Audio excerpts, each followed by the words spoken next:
Jenny's love adventures. Brian. The first rays of dawn were seeping through the thin curtains of a large downtown loft. Jenny was the first to wake up, as usual. Her body still remembered the tenderness of the night, and her eyes immediately settled on the young man sleeping next to her. Brian was breathing calmly, his curly hair scattered across the pillow, and his arm seemed to still be searching for her waist. She was 50. He was 30. There were 20 years between them, 2 decades of experience, losses, victories, and silence. She was a professional photographer who had seen so many stories through her lens that she had long since ceased to be surprised by human connections. But Brian was an exception. With him, she began to feel, not just observe. They met at the opening of an art exhibition. Jenny had a solo exhibition called Bodies and Time, and he was playing jazz on the guitar, an informal musical background for the evening. At first, she noticed only his hands, long fingers, soft movements, confident technique. Then she noticed his eyes. Brown, deep, with a hint of sadness. After the exhibition, he came up to her himself, saying that her work was like music that you can see. She smiled and offered him coffee. Their first conversation was like an improvisation, without notes, but harmonies. She liked the way he listened. Not just waiting for her to finish, but really listening. His eyes caught her every word, as if he wanted to memorize every curve of her intonation. For the first time in a long time, she didn't feel older, more experienced, or protected. She felt alive. They met often, sometimes in her studio, sometimes at his concerts. He carried her camera, laughed at her jokes, played songs for her at dawn. She would take pictures of him in bed, after a shower, against the backdrop of the sunset, in an old buttonless shirt, barefoot on the kitchen floor. Her lens captured his every breath, every emotion. The more she filmed him, the more she undressed his soul, not his body.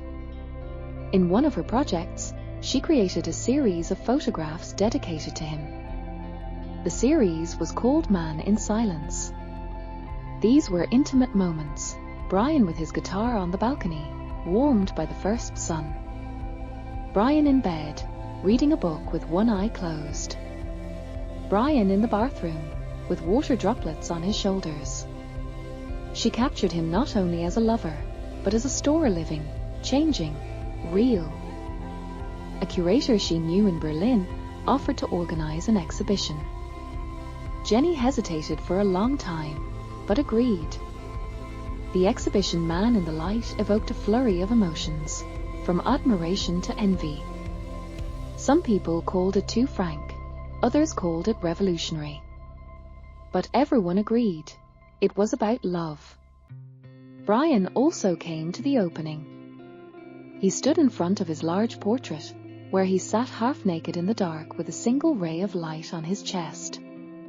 He was silent for a long time, then said, "I didn't think anyone would ever see me like this." Jenny replied, "I didn't think I could show it either." She photographed him in different parts of the world.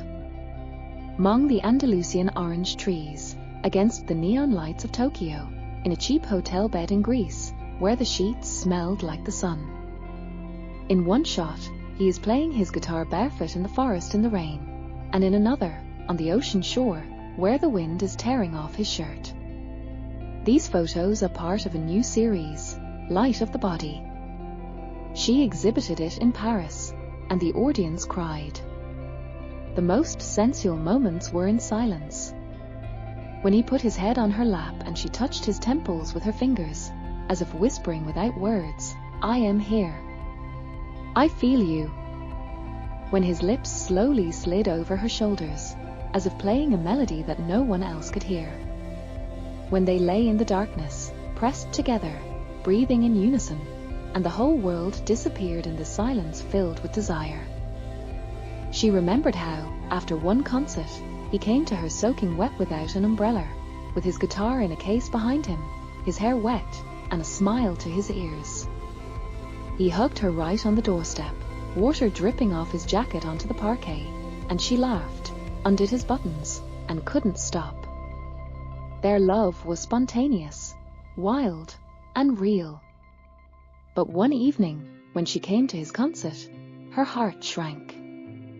He was standing backstage, next to a young girl in a green dress, laughing at his jokes and holding his hand for too long.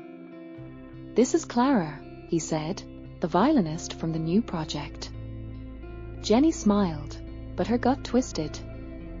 Later that night, as he touched her shoulders, she couldn't help but ask, "Do you like her? Are you jealous?" He shrugged. "Yes," she whispered, "because you are still my light." He did not answer. He just kissed her gently, and in that kiss there was more farewell than passion.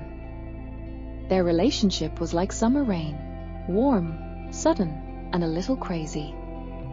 They traveled without a plan, one day in Lisbon, the next in Marrakesh.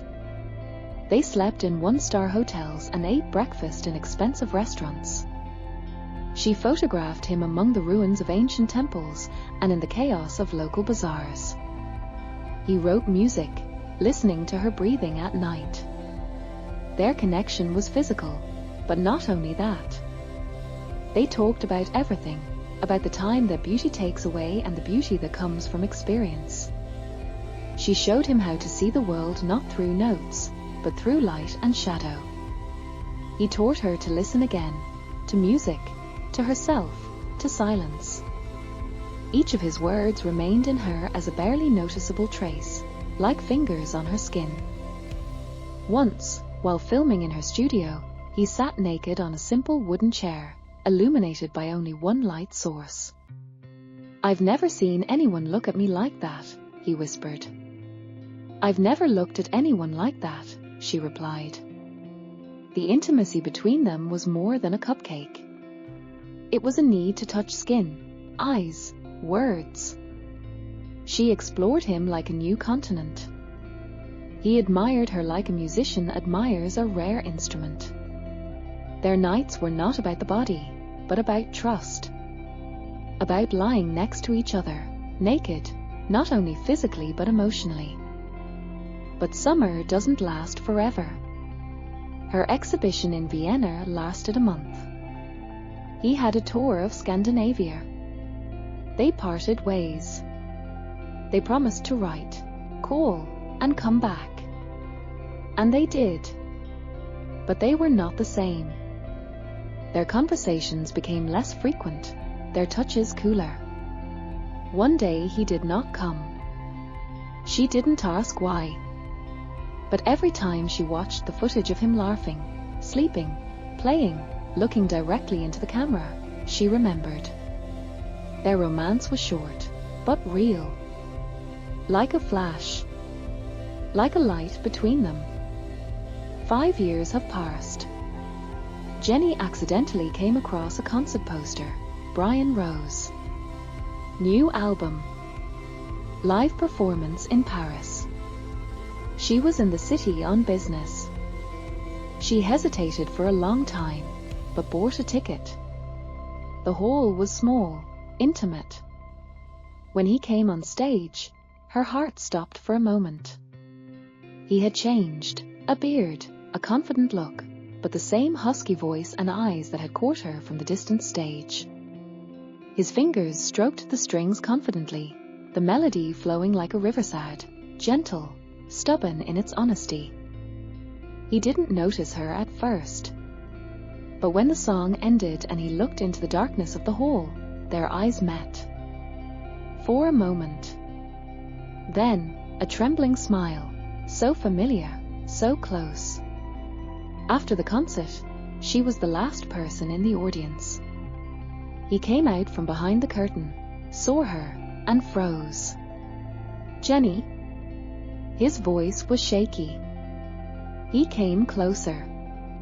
Her hand spontaneously touched his cheek. "You're still my favorite shot," she whispered.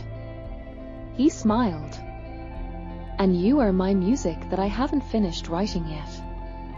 As they embraced, they both knew that the past could not be brought back. But some feelings are not about time. They are about how light finds its way through even the darkest curtains. For a few seconds, they had no age. There was no Paris, no years of separation, no new people between them. There was only a touch and a look. He stretched out his hand without hesitation. And she took it, just as she had done when everything had just begun. "Do you want to go for a walk?" he asked. They walked through the narrow streets of Paris at night, as if through memories. They walked slowly, close, without words. Her fingers were in his palm. He sometimes squeezed them as if to make sure she was real. They laughed, stopped at shop windows, shared wine on a bench like teenagers. But most importantly, they looked at each other, long, intently, as if they were reading everything that was not said.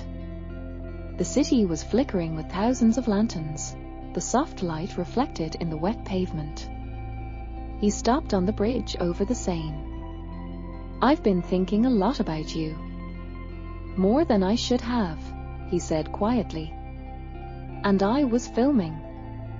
Sometimes I would catch the light falling on you the way it did on me. And I couldn't help but press the button," she admitted. He took her hand. Her fingers were still warm, the same as they had been 5 years ago. They stood there until the wind blew dry autumn leaves from under their feet. "Do you think this still makes sense?" she asked. "If we still remember the touch, then yes." When she stopped in front of the door of her hotel, he leaned down and kissed her. The kiss was not a memory, it was now. It was the answer to all questions. "I don't know what will happen tomorrow," he whispered, "but today I want to be with you." And she nodded. She quietly opened the door and let him in. There was no rush inside, no fear. Only silence and light. Their bodies knew each other, but now they touched differently, with a new appreciation. Like two people who had been lost in the world and found a home in each other again. His lips traced her shoulders, her palms traced the map of his back. They breathed into each other slowly, deeply, with trust. She was crying not from sadness, but from the fact that this was possible.